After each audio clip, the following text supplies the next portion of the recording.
বাবা, বাবা তোমার এই অবস্থা কেন? কামরুল, তুমি এই ফকিরটাকে কেন বাবা বলছো? শ্রুতি, সে কোনো ফকির নয়, তোমার শ্বশুর। চলো মা গাড়িতে। তোর এত বড় সাহস, তুই আমাদেরকে গাড়িতে উঠতে বলিস, আমাদের সাথে কথা বলিস?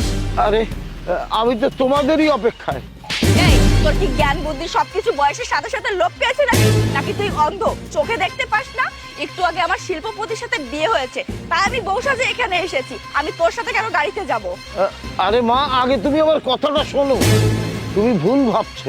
এই নির্বোধ বুড়ো, তোর কথা কি শুনবো? তোর কোনো লেভেল আছে যে তোর সঙ্গে আমরা কথা বলবো? আরে কথা বলতে গেলে একটা লেভেলের প্রয়োজন।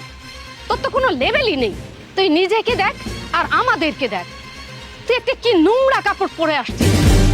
আজ আমার মেয়ের বিয়ে হলো শিল্পপতির সঙ্গে, তোর সঙ্গে কথা বলতে জাস্ট আমার ঘৃণা বোধ হচ্ছে। আরে বেআইন, আপনারা আমার সাথে এমন ব্যবহার করছেন কেন? বিয়েন মানে? এই ভিখারি, আমার মাকে তোর কোন অ্যাঙ্গেলে বিয়েন মনে হয়? তোদের মতো ভিখারিদের ধান্দা আমি বুঝি না মনে করেছিস?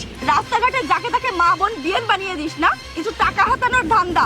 তোদের এই ধান্দা আমাদের জানা আছে। এই বুড়ো, আমার জুতার দিকে তাকিয়ে দেখ। আমার জুতা তোর থেকে অনেক সুন্দর। হ্যাঁ, তুই এসেছিস আমাকে বিয়ান ডাকতে? আরে আজব, আপনি আমার সাথে খারাপ ব্যবহার করছেন।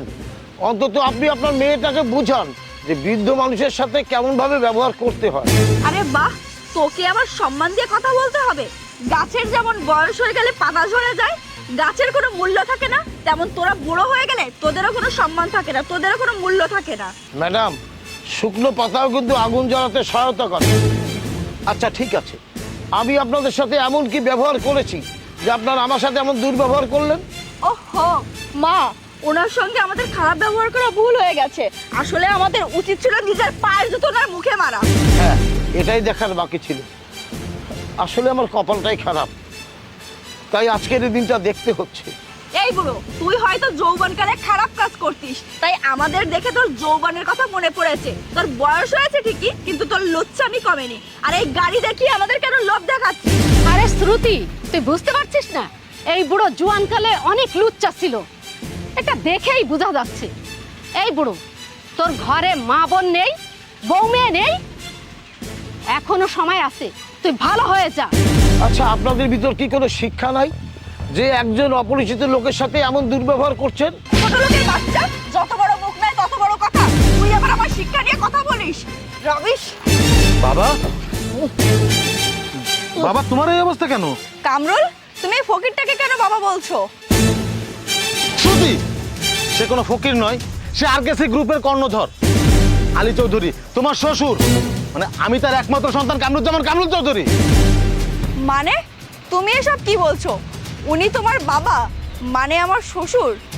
বাবা, আমার ভুল হয়ে গেছে। আসলে আপনি লুঙ্গি পরেছিলেন তো, তাই আমি আপনাকে চিনতে পারিনি।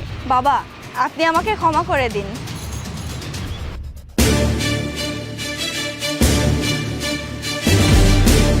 কে তোমার বাবা?